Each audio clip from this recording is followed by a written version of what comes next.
18வது இடத்துல சோழிங்கநல்லூர் சட்டமன்ற தொகுதியில் போட்டியிட்ட ஜெயலட்சுமி ராமன் வந்து இருக்கிறாங்க. 2021 10% மேல வாக்கு சதவீதம் சோழிங்கநல்லூர் தொகுதியில இருக்குது. சென்னைக்கு உட்பட்ட நாடாளுமன்ற தொகுதிகளிலேயே அதிகமான வாக்குகளை பெற்ற தொகுதியாகவும் இந்த தொகுதி இருக்குது. இந்த தொகுதியில் நிறுத்தப்பட்டிருக்கக்கூடிய வேட்பாளர் ஜெயலட்சுமி ராமன் பிராமண சமூகத்தை சேர்ந்தவர் அப்படிங்கிற ஒரு கருத்து இருக்கு. இதனால அதிகமான வாக்குகள் அவரை நோக்கி வர்றதுக்கான ஒரு வாய்ப்பு இருக்கிறதா கூறப்படுது. 17வது இடத்துல முதுகுளத்தூர் சட்டமன்ற தொகுதியில் போட்டியிடக்கூடிய மருத்துவர் சந்திரபிரபா இருக்கிறாங்க. அரசியல் பாரம்பரியம் உள்ள ஒரு குடும்பத்தில் பிறந்தவங்க.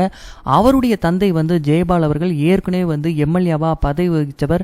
அதனாலேயே வந்து மிகுந்த ஒரு அடையாளம் பெற்ற ஒரு நபராக இருக்கிறாங்க. மேலும் வந்து பார்த்தீங்கன்னா நாம் தமிழர் கட்சி சார்பாக நாடாளுமன்ற தேர்தலில் ராமநாதபுர தொகுதியில் வந்து போட்டிட்டு இருந்தாங்க. இதனால ஏற்கனவே மக்கள் மத்தியில் அவருடைய முகம் அடையாளம் பெற்ற ஒரு முகமாக இருக்கிறது.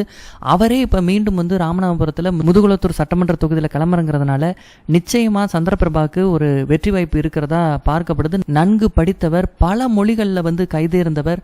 அதனால இவரை போன்ற ஒரு நபர் வந்து சட்டமன்றத்துக்கு போகணும் அப்படிங்கிற ஒரு எதிர்பார்ப்பு மக்கள் மத்தியில் இருக்கிறத பார்க்க முடியுது. மேலும் இவர் சமூகம் சார்ந்த வாக்குகளும் அவருடைய வெற்றிக்கு உதவும் எதிர்பார்க்கப்படுது.